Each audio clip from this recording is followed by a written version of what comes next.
Wallahi, law tarabbatil uqul, kapag natarbiya lang yung utak ng mga tao na dapat ito yung haram, ito yung halal, ito yung mga sahaba, ito yung kababaihan, ganto, lama tajarra'atil mar'a, hindi kaya ng mga kababaihan kahit lumapit sa kalalakihan ng kahit isang dangkal lang. Yaqulo ng Ibn al-Qayyim rahimahullah. Sabi ng Ibn al-Qayyim rahimahullah, wallahi sabi niya, law alimatil mar'a, kapag alam lang daw ng babae kung gaano kalakas ang temptation ng lalaki sa kanila, ghattat na jasadaha bil hadid.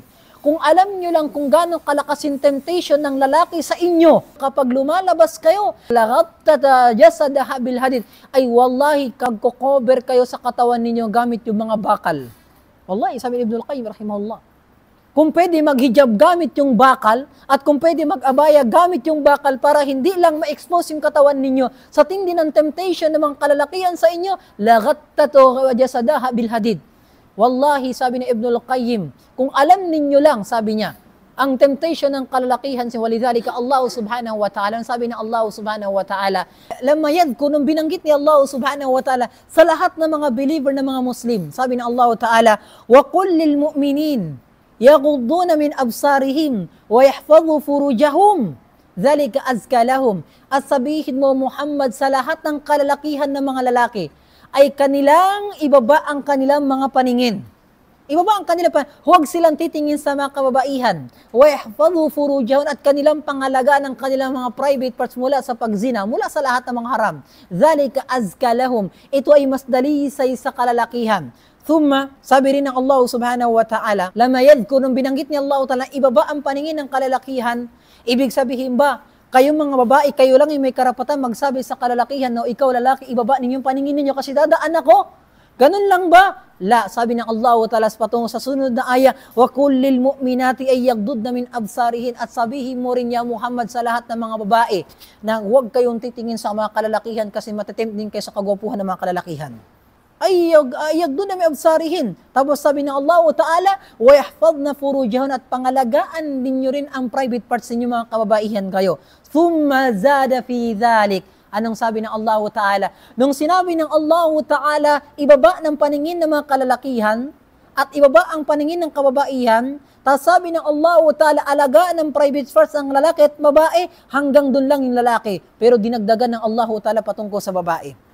Anong sabi ng Allah subhanahu wa ta'ala? Wala yubadina zinatahun. Huwag na huwag ninyong ilalantad ang kagandahan ninyo sa kalalakihan. Kung hindi kayo sana magpapaganda, wala naman titingin sa inyo kung pangit ka eh. Pero ibig sabihin ba, usan kapag pangit ako, pwede na ako magpaganda, pwede na tumingin sa akin ka. Bakit? Yung pagiging pangit mo ba, i-assume na natin na pangit ka, pero i-assume na natin kung pangit ka. Pero yung pagiging pangit mo ba, sa 100% na lalaki, pangit ang pagtingin sa'yo? O sa 100% meron pa rin iba yung pagtingin sa'yo na ganun ka rin kaganda? Di ba random lang din yun? Hindi mo alam kung sino sa kalaki. Nga sabi ng Allah, wa kullil mu'minin, sa lahat ng mga lalaki. Sabi ng Allah Ta'ala, lahat ng lalaki, kasi hindi mo alam kung pangit to sa paningin mo, baka yung isa maganda sa paningin niya yan. Kaya sabi ng Allah Ta'ala, wala kayong pipiliin, dapat lahat kayo ay ibaba ninyo mga paningin ninyo.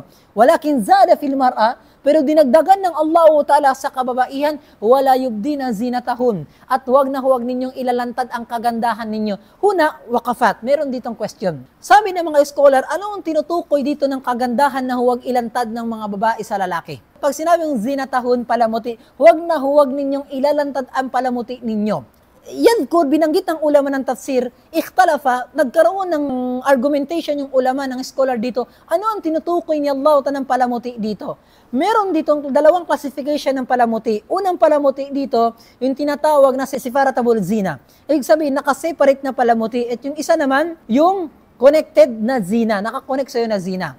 Kapag ito, balat mo, pag sabi ng Allah Ta'ala na huwag ninyong ilantad yung kagandahan ninyo, sa tingin ninyo, sinabi ng Allah Ta'ala, ito ay maganda sa babae, itong braso.